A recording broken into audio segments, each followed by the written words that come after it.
An asteroid is going to pass between Earth and the Moon tomorrow morning. Not near the Moon. Not close to the Moon's distance. Between Earth and the Moon. 66,000 kilometers inside the orbit. At 21,500 miles per hour. And as of right now, nobody knows if it is a harmless pebble or a Chelyabinsk-class object capable of injuring thousands of people. That is not a conspiracy theory. That is literally the current state of the data. The size field for 2026 EG1 is blank. Completely blank. Tonight, I am going to show you exactly what that means and what it quietly reveals about the gap in planetary defense that most people do not know exists. Subscribe and follow along because this story is not over. The same detection gap that let 2026 EG1 arrive without a size estimate may already be loading the next chapter. And when the next piece of this story lands, the next close approach with a blank field where the size should be, this channel breaks it down in plain language before anyone else. You are going to want to be here for that. Now, let's get into it. Something is coming. Not from the distant reaches of the outer solar system. Not from some hypothetical trajectory calculated decades in advance. Something is coming right now, in real time, and it will arrive in less than 28 hours.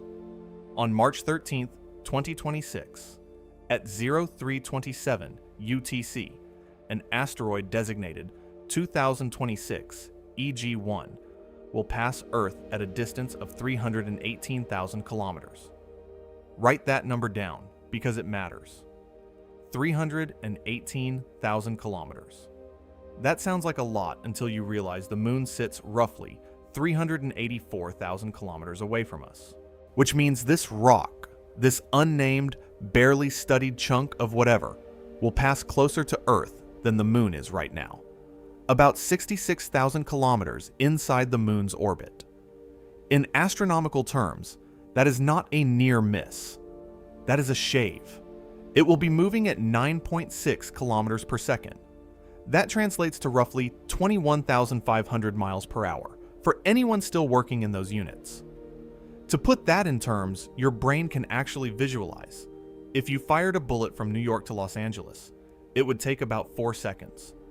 2026 EG1 would cover that same distance in about 0.4 of a second. It is not stopping. It is not slowing down. It is threading the gap between Earth and the Moon like a needle through fabric, and it will be gone before most of the world finishes their morning coffee. Now, here is where this story stops being routine and starts being something else. Every time an asteroid gets flagged as a close approach, there is a standard set of data that comes with it. You get the distance, you get the velocity, you get the orbital parameters, and you get the size, usually expressed as an absolute magnitude value, and then converted into an estimated diameter range. Sometimes it is a wide range, sometimes it is narrow, but there is always something. A bracket, a guess, some indication of what we are actually dealing with. For 2026 EG1, that field is blank. No diameter estimate, no size range, no published absolute magnitude. As of right now, astronomers know precisely where this asteroid will be. They know exactly how fast it is traveling, but they cannot tell you whether it is the size of a bus, the size of a house, or the size of a city block. That asymmetry, the precision of the orbital data set against the complete absence of size information, is genuinely unusual. And it raises a question that should nag at you the way a small sound in an empty house nags at you. Does size matter here? Yes, it matters enormously.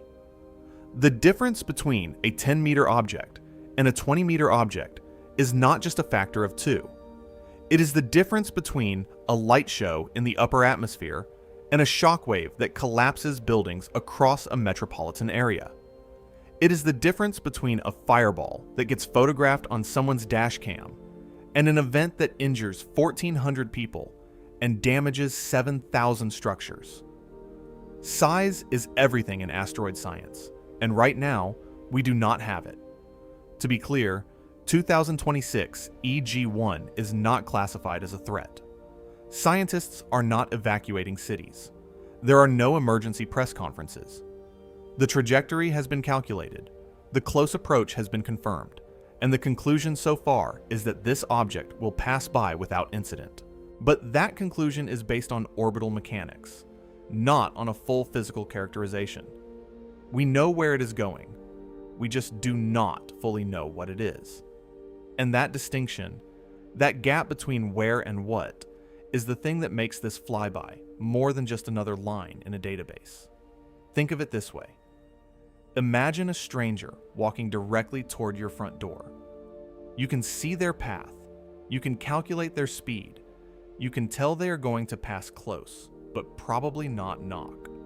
What you cannot tell is whether they are carrying a letter or a sledgehammer. That uncertainty is exactly what planetary scientists are sitting with right now. And the reason that uncertainty exists, the reason a rock this close to Earth can arrive without a proper size estimate, tells us something important about the state of planetary defense. Something that goes far beyond this single flyby. We will get to that. But first, let us understand how astronomers managed to pin down the orbit with such precision while knowing so little about the object itself, because the answer reveals something fascinating about how asteroid science actually works. There are two completely different types of measurements involved in characterizing an asteroid, and they require very different things from observatories. The first is called astrometry. This is the science of measuring position, tracking where an object is in the sky relative to background stars. Astrometry is extraordinarily precise, and, crucially, it does not require a lot of data. Even 3 or 4 observations spread across a short window of time can allow astronomers to calculate a preliminary orbit. You measure the object against the fixed stars. You watch it move. You run that movement through orbital mechanics software, and the math tells you where it has been, where it is, and where it is going. The Minor Planet Center, operated out of Harvard and funded partly by NASA, acts as the central clearinghouse for this data.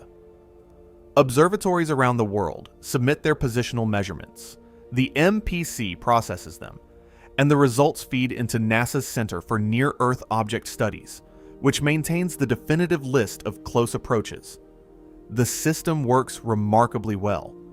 An asteroid can be discovered one night, and within 24 to 48 hours, astronomers can tell you its trajectory with enough confidence to calculate a close approach, distance down to tens of thousands of kilometers. The orbit of 2026 EG-1 was solved this way. A handful of observations, precise positional data, and suddenly you have a track through space that can be projected forward in time with impressive accuracy. That is what filled in the distance and velocity numbers you heard at the start. That is the solved part. The second type of measurement is photometry. This is the science of measuring brightness, and it is much harder to do quickly. When an asteroid reflects sunlight, the amount of light we receive depends on several things. It depends on the object's distance from the sun, its distance from Earth, and, here's the important part, its albedo, which is a measure of how reflective its surface is. A dark, carbon-rich asteroid can reflect as little as 3 or 4% of the light that hits it. A brighter, more metallic surface might reflect 40 or 50%. The same amount of reflected light reaching our telescopes could theoretically be coming from a very large dark object or a much smaller bright one. Without knowing the albedo, you cannot convert a brightness reading directly into a size. NASA and other agencies typically use a default albedo assumption of about 14% when calculating diameter estimates for new discoveries. It is a reasonable middle ground based on the population of known asteroids. But it is still an assumption. And to make even that rough estimate, you need enough photometric data to establish something called the absolute magnitude, a standardized measure of an object's intrinsic brightness corrected for distance. Getting that number reliably requires multiple brightness measurements, ideally over enough time to capture a full rotation of the asteroid. Asteroids spin. As they rotate, different faces catch the sunlight at different angles, and the brightness fluctuates in a pattern called a light curve. That light curve reveals the rotation period and helps refine the absolute magnitude estimate. For 2026 EG1, we almost certainly do not have that yet. The object was discovered recently enough that there simply has not been time to build a complete light curve. The positional measurements, the astrometry, can be done fast. The photometric characterization takes longer, requires more observations, and may require access to larger telescopes. So we are in this strange situation where the orbital math is solved, and the physical description is still pending. The computer knows where this rock is going. Nobody knows what the rock actually is. It is like tracking a car on radar without ever seeing the car. You know its speed, you know its direction, but you have no idea if it is a compact sedan or a freight truck. And in asteroid science, the difference between a sedan and a freight truck changes the entire conversation. But here's something interesting hiding in the velocity data that might give us a clue about what kind of object we are dealing with. 9.6 kilometers per second is slow. Not in the context of everyday life, obviously, where 9.6 kilometers per second is incomprehensibly fast.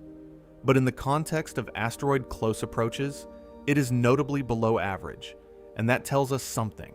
The typical near-Earth asteroid encounter happens at around 18 kilometers per second relative to Earth. Some come in faster, some slower, but 18 is a reasonable benchmark for the population. 2026 EG1 is running at just over half that speed. That is not an error. That is not a data artifact. That is a real physical characteristic of this object's trajectory, and it points toward something specific about the orbit. When an asteroid passes Earth at relatively low velocity, it usually means the asteroid's own orbit around the Sun is fairly similar to Earth's.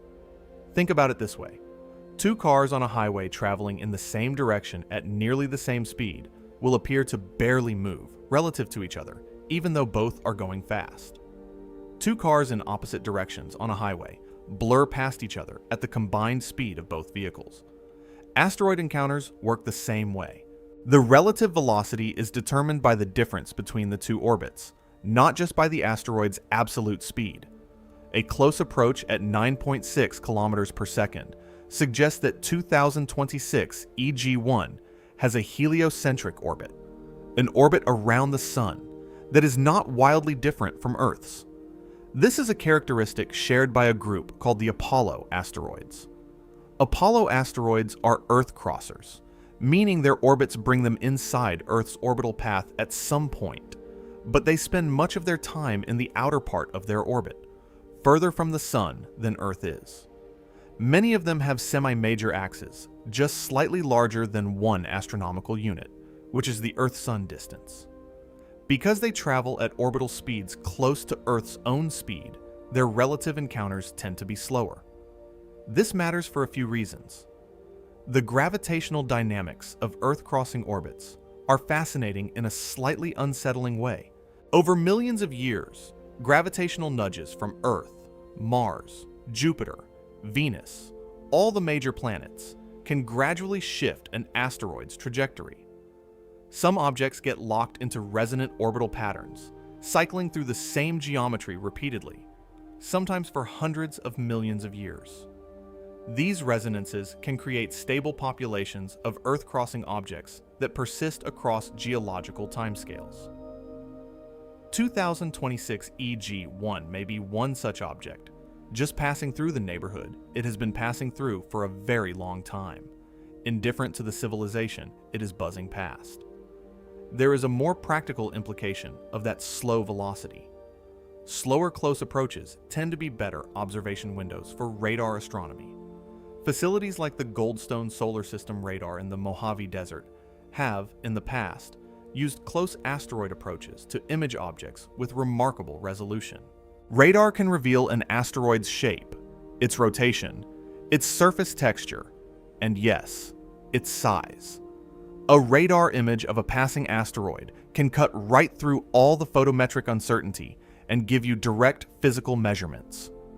Whether Goldstone or any other radar facility has a scheduled observation of 2026 EG1 is not yet publicly confirmed, but a low-velocity pass at close range is exactly the kind of scenario where radar teams scramble to point their dish at the sky and see what they can learn before the window closes.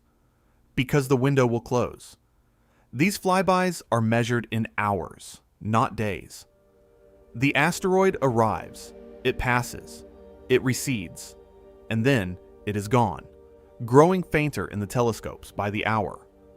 Whatever we learn about 2026 EG1, we learn in this narrow window of close approach. After that, for a long time, the answer will stay whatever we figure out in the next day or two. And speaking of objects passing this week, 2026 EG1 is not the only asteroid in our vicinity right now. On March 11th, 2026, which, if you are watching this in real time, was today or yesterday, another asteroid called 2026 EJ1 made its own close approach to Earth. Its passing distance was about 0.0053 astronomical units, which works out to roughly 790,000 kilometers, or about 2.06 lunar distances. That is comfortably further out, about twice the Moon's distance, and it carries published size data unlike its neighbor EG1. In other words, it was a routine pass, logged, measured, filed. But here's the thing about two flybys in the same week. They create a visual impression of clustering that can feel alarming and is actually somewhat misleading. When you hear about two asteroids passing Earth within days of each other, the natural human instinct is to wonder whether the solar system is suddenly throwing things at us. It is not. These events are not clustered because of some unusual cosmic alignment. They are clustered because we look for them, and the data we collect reflects the fact that close approaches happen constantly. Let us run some numbers. In 2025 alone, 189 known asteroids passed within 1 lunar distance of Earth. 189. That is more than 3 per week, every week of the year. Most of them were tiny. Many were discovered only days before their approach. Some were not discovered until after they had already passed. The reason you do not hear about most of them is that they are too small to generate headlines, and because the media attention that does exist around asteroid stories tends to focus on the closest or largest passes. Anything that slips below a certain threshold of drama just quietly gets cataloged and archived. 2026 EG1 crossed the drama threshold not because of its distance, but because of what it is missing. Every other asteroid in that list of 189 passes had some kind of size estimate attached, even a rough one, even a wildly uncertain range. EG1 arrived without even that, and that absence is notable in a way that the pass itself would not otherwise be. Strip out the missing size data, and this is just one of 3 weekly close approaches. Keep the missing size data, and suddenly it becomes a case study in something more troubling.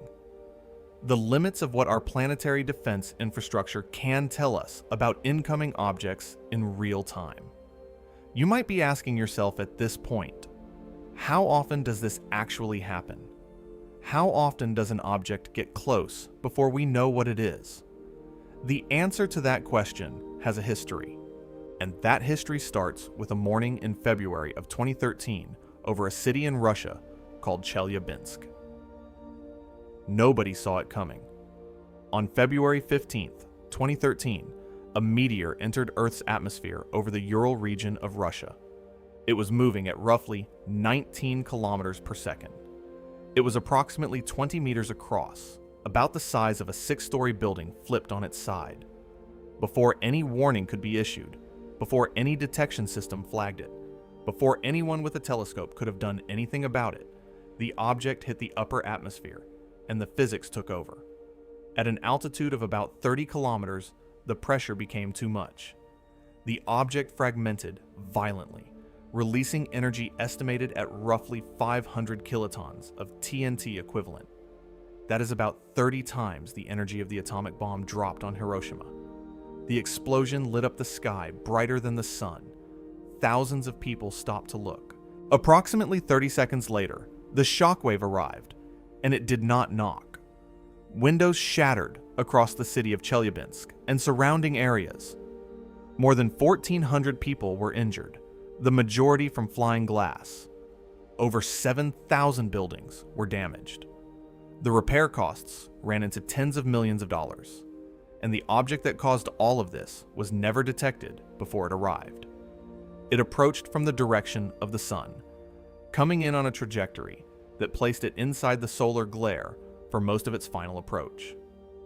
Ground-based optical telescopes cannot observe objects near the sun. It is not a design flaw or a budget shortfall. It is a fundamental geometric constraint. The telescopes point away from the sun to operate, and anything coming from that direction arrives unannounced. The Chelyabinsk meteor was not a near miss that could have been caught with a better telescope. It was an event that fell entirely within a structural blind spot in our detection system. The shock of Chelyabinsk went through the planetary science community like the shockwave went through those windows. Here was proof that a 20-meter object, the kind that falls below the threshold of systematic search programs focused on objects over 140 meters, could arrive without warning and injure thousands of people in a matter of seconds. The event triggered a wave of renewed interest in planetary defense, expanded funding discussions, and launched serious conversations about detection gaps that, up to that point, had been treated somewhat academically. Chelyabinsk made the gap personal. It made it real. It gave the abstract statistics a face and an address and a broken skyline. The 20-meter threshold matters because of what it represents in the size spectrum. Objects that small are genuinely difficult to find in advance. They are faint.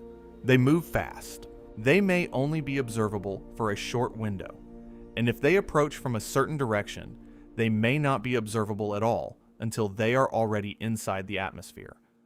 But Chelyabinsk is not even the worst-case scenario in the modern catalog.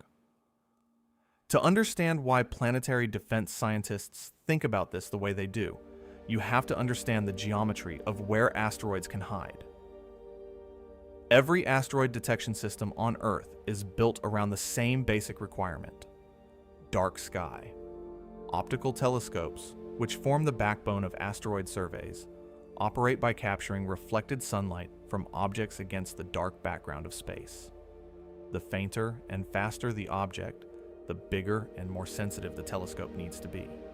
But there is one condition that no amount of telescope size can overcome: proximity to the sun in the sky.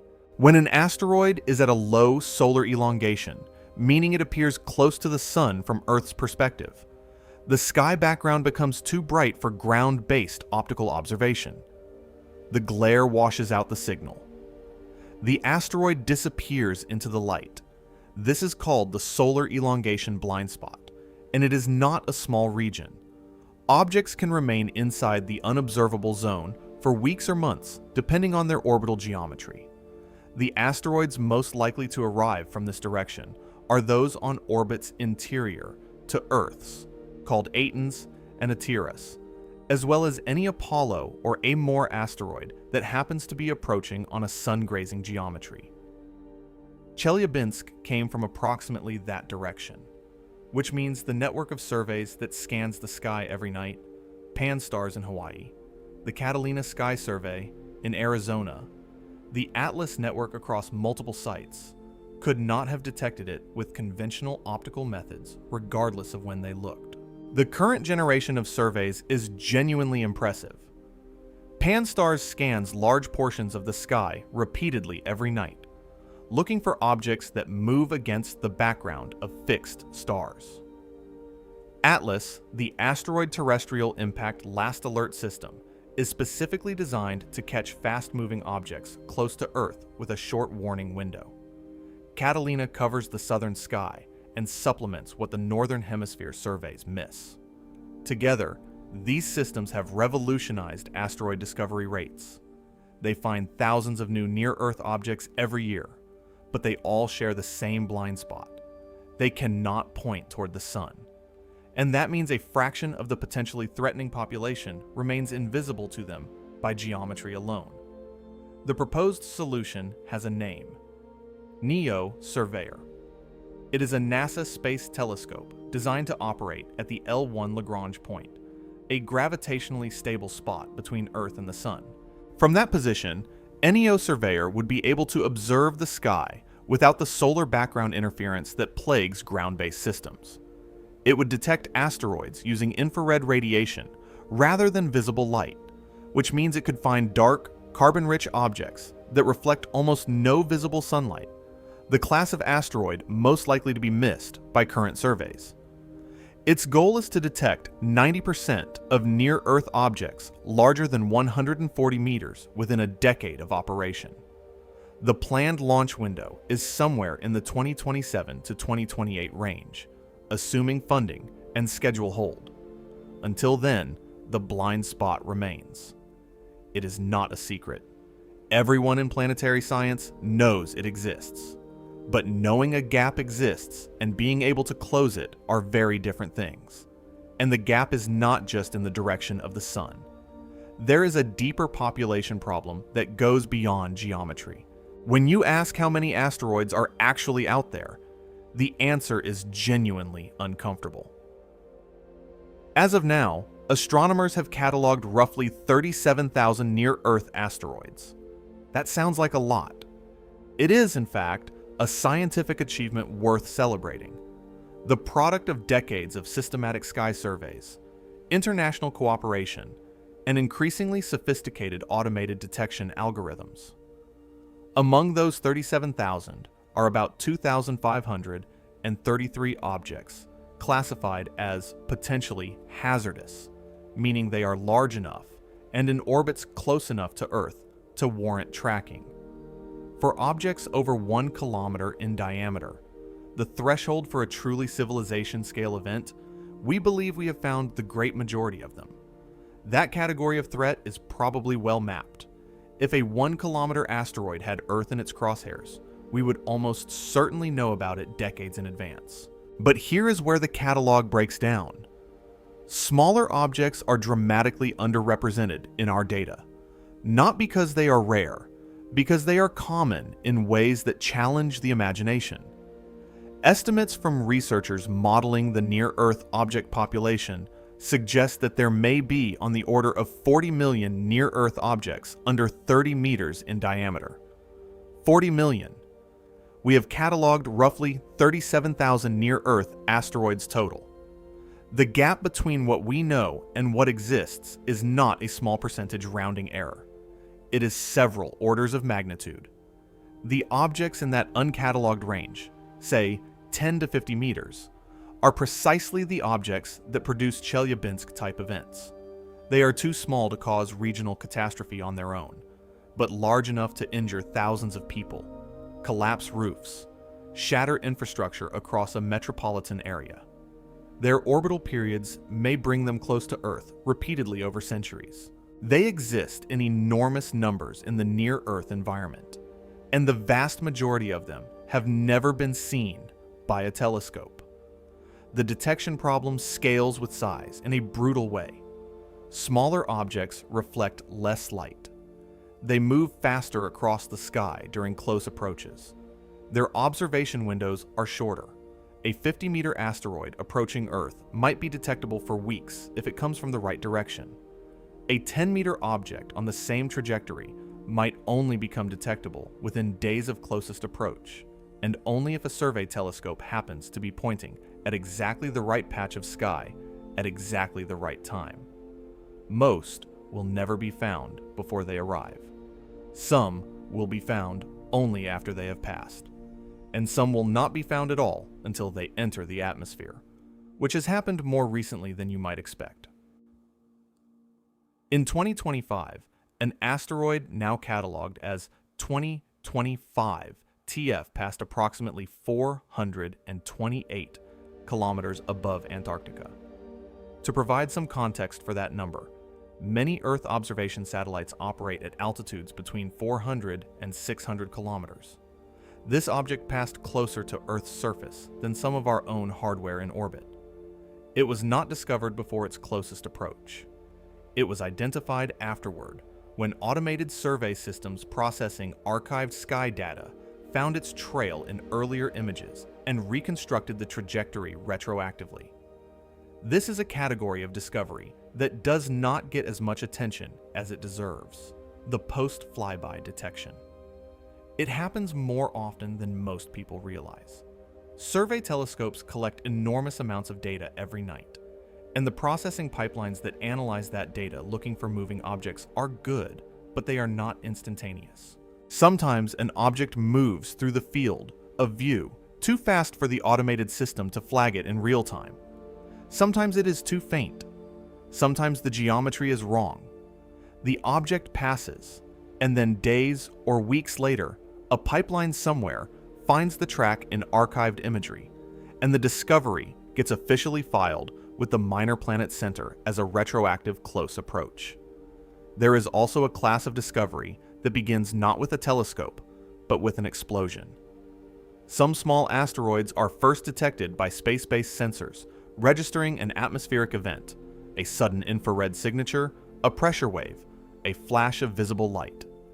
Planetary scientists can then work backward from the energy signature of the explosion, estimate an object size, and sometimes reconstruct an approximate inbound trajectory. The object was never cataloged before it arrived. The first data point is the impact itself. This is not a hypothetical scenario. It has happened multiple times in the current era. The catalog contains entries where the discovery note essentially reads, "Detected via atmospheric entry. 2026 EG1 did not slip through this way. It was found before its closest approach, which already puts it ahead of many small asteroids in terms of detection status. But the fact that we lack size data reflects the same underlying reality as the post-flyby discoveries. The detection network is optimized for finding objects, not for immediately and completely characterizing them. Finding and characterizing are different scientific tasks, and when an object is discovered days before a close approach, the characterization often lags behind. Right now, in real time, someone's telescope is probably pointed at EG1 trying to build the light curve that would tell us what we still do not know. Which brings us to the question this whole story is circling around. What are the actual possibilities here? What are we potentially looking at flying through near-Earth space right now? Let us run through the scenarios.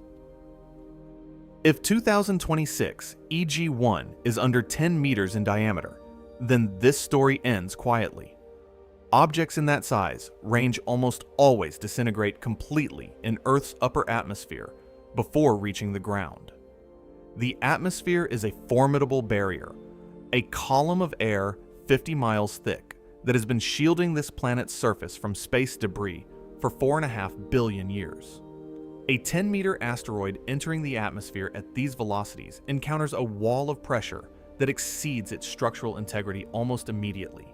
The object fragments. The fragments heat up from atmospheric friction. They ablate, burning off layer by layer, and most of the material converts to light, heat, and vaporized rock before anything solid can reach the ground. What you see from the ground, if you happen to be looking at the right part of the sky at the right time, is a fireball, sometimes called a bolide. When it is bright enough, these events are actually extremely common. Several thousand detectable fireballs occur in Earth's atmosphere every year. Most happen over oceans or remote land where nobody is watching. Global monitoring networks, including space-based infrared sensors originally designed to detect nuclear weapon tests, record dozens of significant bolide events annually. The energy of these smaller impacts ranges from roughly 1 ton of TNT equivalent up to several kilotons for the larger end of the small object range. They produce light shows and sonic booms.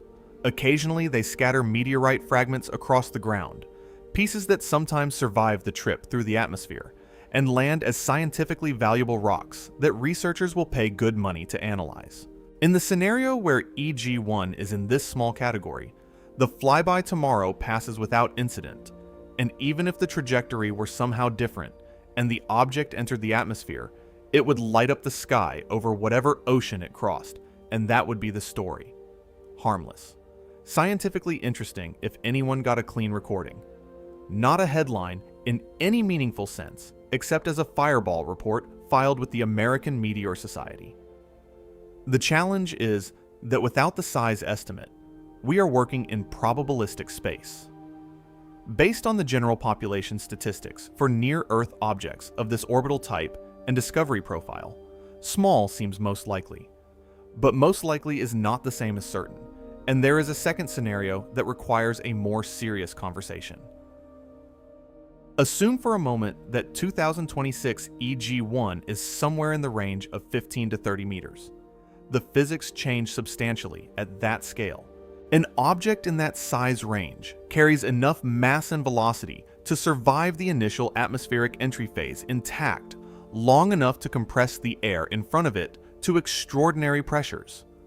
At a certain point in the descent, that pressure exceeds the structural strength of the rock itself. And instead of one object continuing downward, you get a violent, nearly simultaneous fragmentation event. The object does not crater. It explodes. This is called an airburst, and it is one of the more counterintuitive phenomena in impact physics. The energy of that fragmentation, all released within a fraction of a second, propagates outward as a shock wave. The wave expands spherically from the point of explosion, which for a Chelyabinsk-sized event is typically somewhere between 20 and 40 kilometers altitude.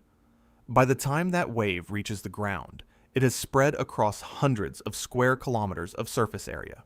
The overpressure at the ground may not be enough to collapse reinforced buildings, but it is absolutely enough to shatter glass windows across an entire city, which is exactly what happened in February of 2013.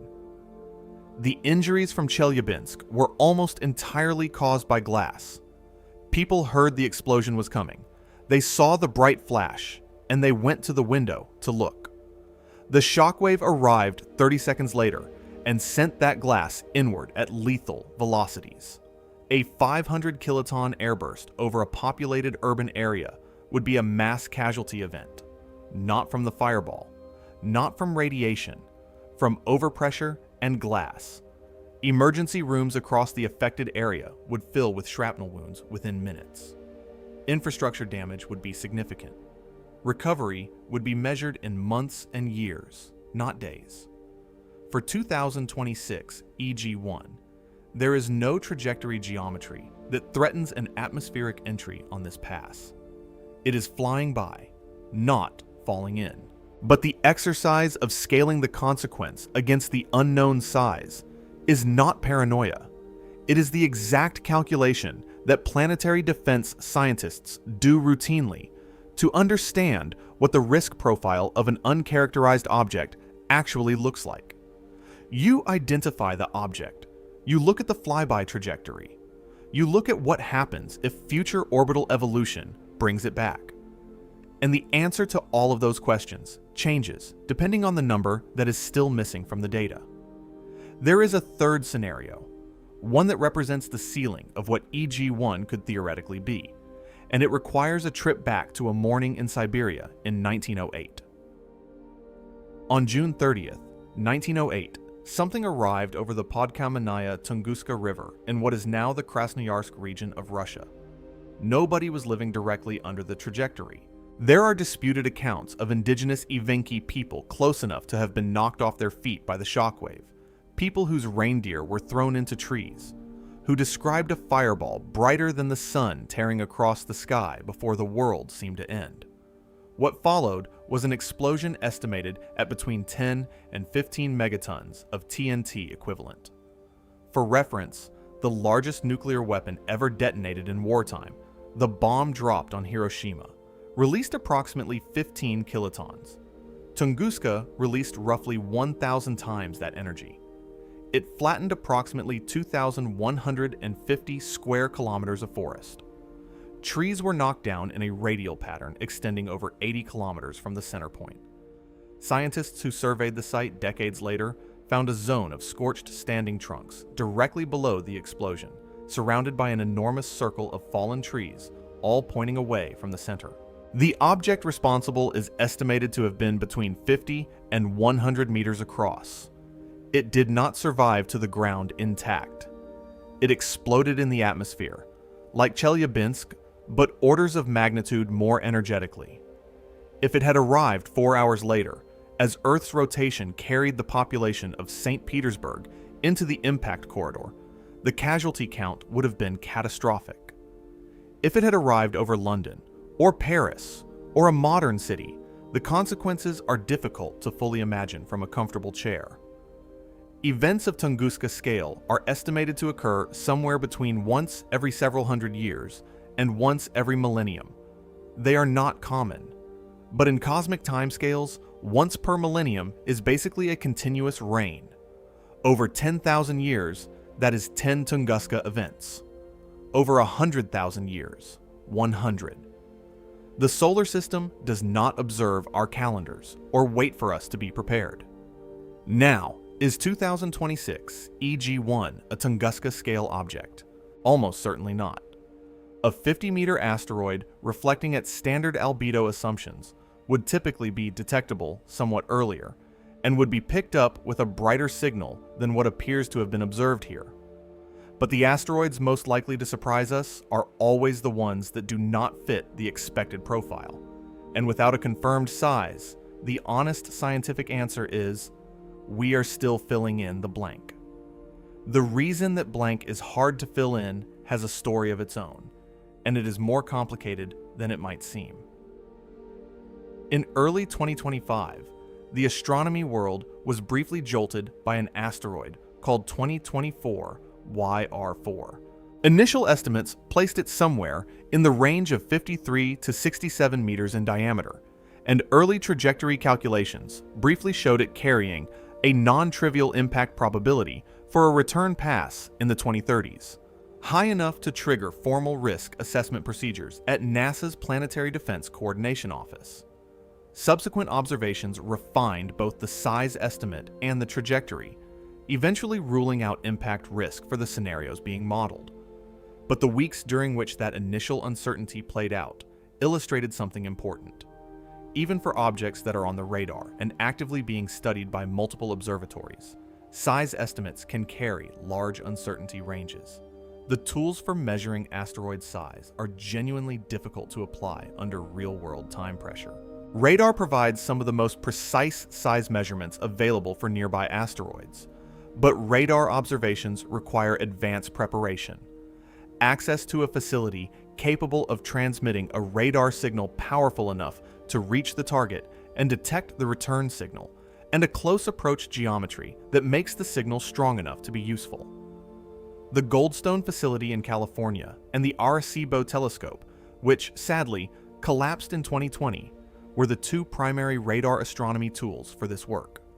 With Arecibo gone, Goldstone and its partner at Green Bank in West Virginia are carrying more of that load. Infrared telescopes provide another path to size estimation because they detect the heat an asteroid radiates rather than the light it reflects. A dark asteroid that is nearly invisible optically is still warm from solar heating, and that thermal emission gives infrared telescopes a way to estimate physical size that does not depend on albedo assumptions. The James Webb Space Telescope has been used to observe asteroids in certain high-priority situations, bringing its extraordinary sensitivity to bear on objects that would otherwise be too faint or too fast for confident characterization. But all of these methods require time and preparation that a brand new discovery may not allow. 2026 EG1 arrived in the catalog recently enough that the observation campaigns required to determine its size may simply not have had time to run. The blank in the data is not necessarily a failure. It may just be a function of how recently we learned this object existed, and how quickly the close approach is arriving. Science runs at the speed of data, and data requires time to collect. The asteroid is not waiting. What happens next, though? The question of what humanity can actually do when it knows something potentially threatening is on the way. That is where the story moves from description to possibility. On September 26, 2022, something unprecedented happened in the history of spacefaring civilization. A spacecraft called DART, the Double Asteroid Redirection Test, traveling at roughly 6.6 kilometers per second, intentionally slammed into an asteroid moonlet called Dimorphos. Dimorphos is approximately 160 meters in diameter. Before the impact, it orbited a larger asteroid called Didymos, with a period of approximately 11 hours and 55 minutes. After DART hit it, the orbital period shortened by 33 minutes. The impact worked. Humanity had, for the first time in recorded history, measurably changed the orbit of a natural celestial body using a spacecraft. The achievement went further than the original orbital change. Follow-up studies using telescopes around the world, and eventually the European Space Agency's Hera mission, launched in 2024 to perform detailed post-impact surveys, showed that the collision had also altered the binary system's trajectory around the Sun. The momentum transfer from DART, combined with the enormous plume of ejecta thrown off by the impact, produced a measurable heliocentric orbital shift. Humanity changed the orbit of an asteroid. We physically moved something in space. That is not a metaphor. It is a measured, verified, documented fact. The DART mission demonstrated kinetic impact deflection, the technique of changing an asteroid's trajectory by crashing something into it at high speed, works in principle. The concept had been modeled theoretically for decades. Now it has been empirically confirmed at operational scale. The Planetary Defense Toolkit has a real tool in it, not just a proposal in a white paper. But that tool comes with a critical constraint that defines everything about whether it can actually be used in an emergency. The DART mission launched in November of 2021. It took nearly a year to reach Dimorphos. Designing the spacecraft, building it, launching it, flying it to the target, all of that required years of planning before the day it left the launch pad. Even in a best-case scenario, a deflection mission responding to a newly identified threat would require months to years from decision to impact.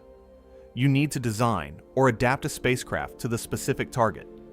You need a launch window that puts you on an intercept trajectory. You need travel time to close the distance. And the earlier you can deflect an asteroid, the smaller the required nudge, because a tiny change in velocity compounds over time into a large change in final position. Deflecting an asteroid 10 years out requires far less energy than deflecting one that is 6 months away. This is why detection lead time is the single most important variable in planetary defense. Finding an asteroid decades before it threatens Earth gives engineers and scientists time to design, build, launch, and complete a deflection mission with margins to spare. Finding one 6 months before impact makes deflection extremely difficult and possibly impossible with current capabilities. Finding one 6 days before impact leaves humanity with essentially no technological recourse, only emergency response, evacuation, sheltering in place, and trying to minimize casualties from an event that cannot be stopped. 2026 EG-1 was detected shortly before its flyby. If it were an impactor, which it is not, the time window for any meaningful response would already be closed. This is the scenario that planetary defense researchers refer to when they talk about the importance of surveys. The goal is not just to know that a rock is coming. The goal is to know decades in advance, when something can still be done about it. Every asteroid that slips through the detection network until it is already a day or two from closest approach is a reminder that the survey infrastructure, as good as it has become, is not yet the complete picture. And 2026 EG1, in its slightly unsettling way, has just demonstrated that in real time. Let us return to the rock itself. 2026 EG1 will pass Earth at 03:27 UTC on March 13th, 2026. It will slip through the gap between our planet and the Moon at 9.6 kilometers per second, and then it will continue on its way around the Sun.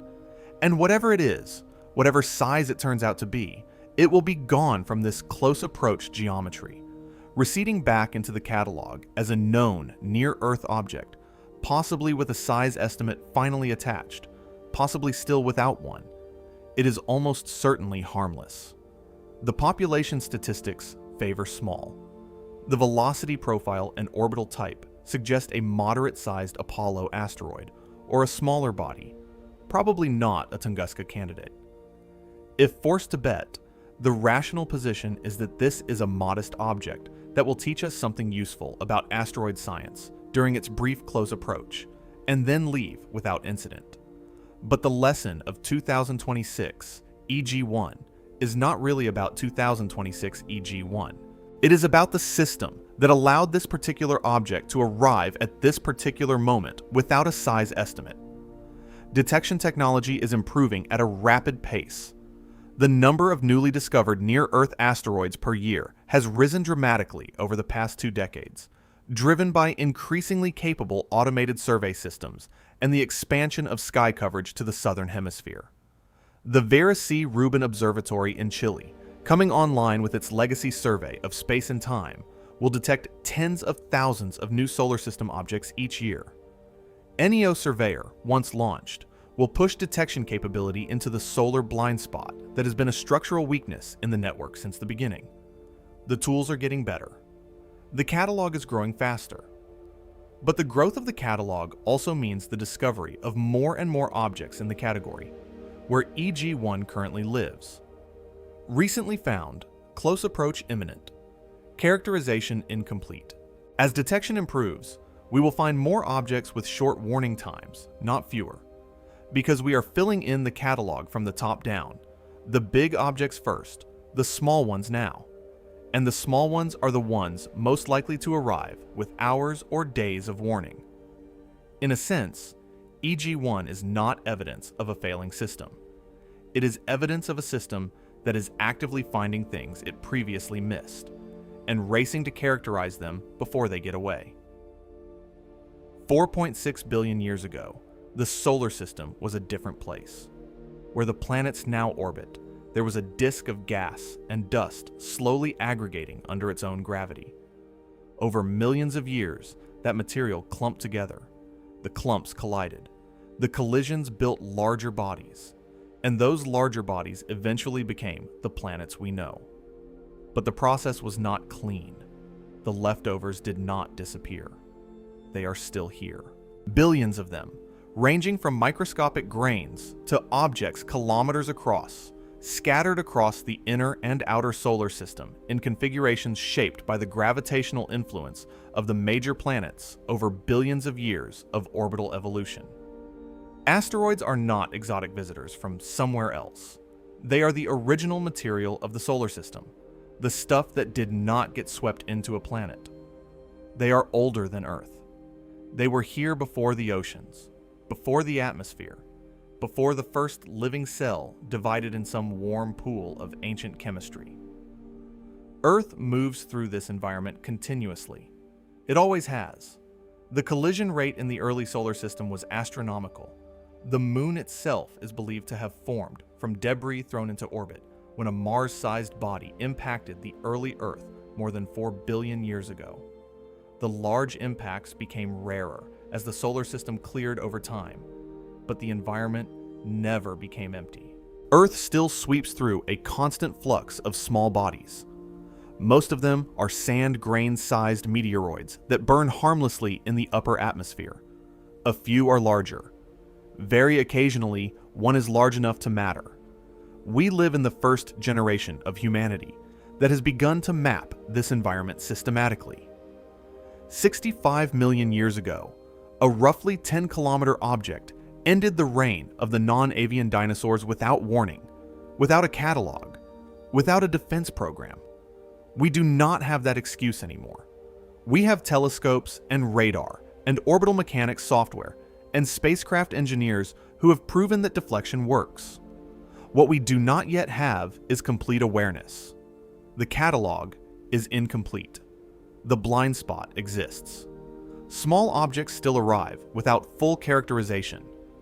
In less than 28 hours, Asteroid 2026 EG1 will pass between Earth and the Moon. We know its path with precision. We know its speed to a decimal place. We can calculate its position to within kilometers at any moment for years into the future.